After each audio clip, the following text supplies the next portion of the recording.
అందరికీ నమస్కారం. ఈరోజు నేను మైసూర్ చేస్తున్నాను. అన్నీ ఈ గ్లాస్తోనే తీసుకుంటున్నాను. ఈ గ్లాసున్నర పంచదార తీసుకుంటున్నా.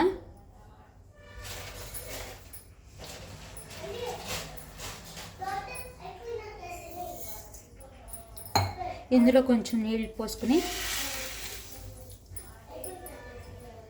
తిప్పుకుంటూ ఉండాలి. ఇదే గ్లాస్తో శనగపిండి 1 గ్లాసు,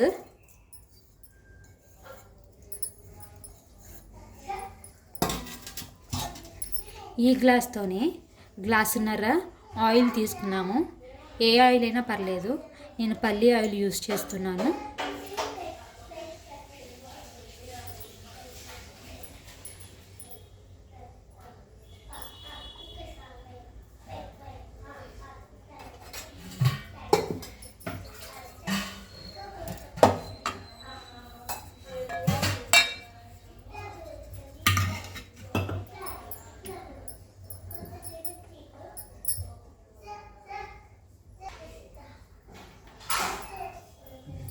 అది చూసారు కదా, ఆయిల్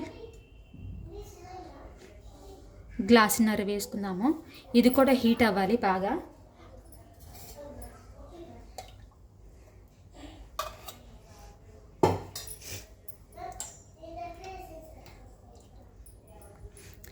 ఈ ఆయిల్ని పక్క పొయ్యి మీద పెట్టుకుందాము.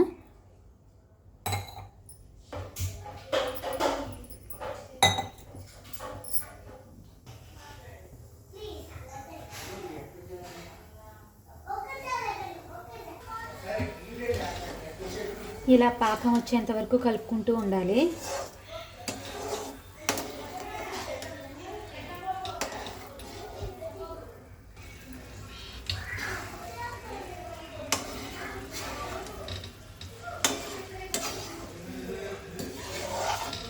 చూసారు కదా, రెడీ అయిపోతుంది, దగ్గరికి వచ్చేసింది పాకము.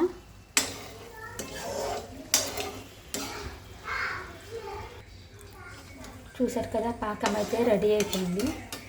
చూడండి, ఇలా తీగలాగా వస్తుంది.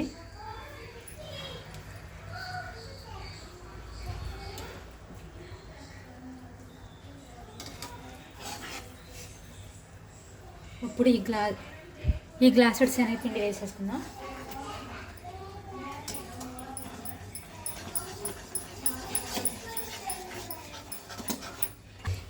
ఇలా తిప్పుతున్నాం కదా, ఇలా తిప్పుతుండగానే మనం మరిగించుకుంటున్నాం కదా పక్క పొయ్యి మీద ఆయిల్ని ఒక్కొక్క గెరిటి పోస్తూ ఉండాలి.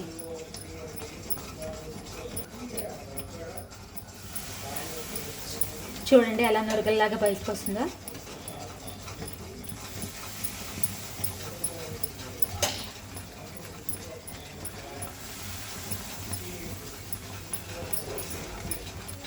ఆపకుండా కదుపుకుంటూనే ఉండాలి.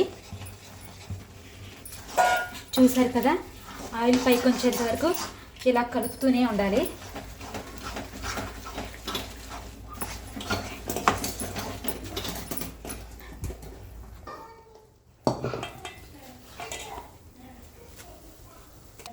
ఫస్ట్ ఈ గిన్నెకి నేను నెయ్యి రాసుకున్నాను. నెయ్యి రాసుకుని వెంటనే వేసేసాను. ఒక 10 నిమిషాలు మూత పెట్టుకుని రెస్ట్ ఇద్దాము, తర్వాత కట్ చేసుకుందాం. ఇది కట్ చేసుకుందాము.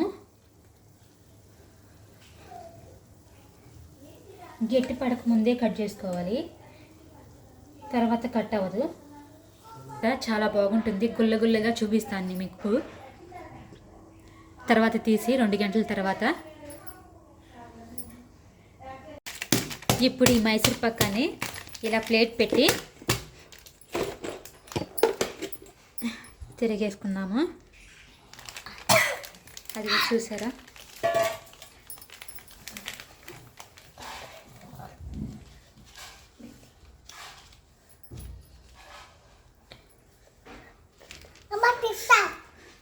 వేడిగా ఉంది, కాలుతుంది. అది చూసారు కదా ఎంత గుల్లగా వచ్చిందో.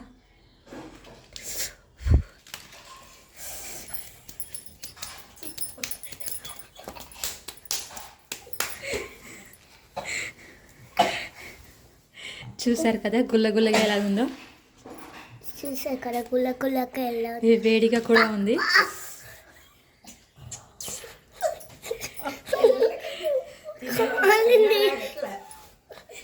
టేస్ట్ కూడా చాలా బాగుంది. మీరు కూడా ట్రై చేయండి. మీకు కూడా చేయండి. టేస్ట్ కూడా బాగుంది. ఈజీగానే ఇంట్లోనే మనం మైసూర్ పాక్ చేసుకోవచ్చు. ఇలాగూ ఈజీగానే చేసుకోవచ్చు. చూడండి మైసూర్ బాగుందా? ఇదే మైసూర్ పాక్. అయితే కేక్ లాగా ఉంది. కాదండి.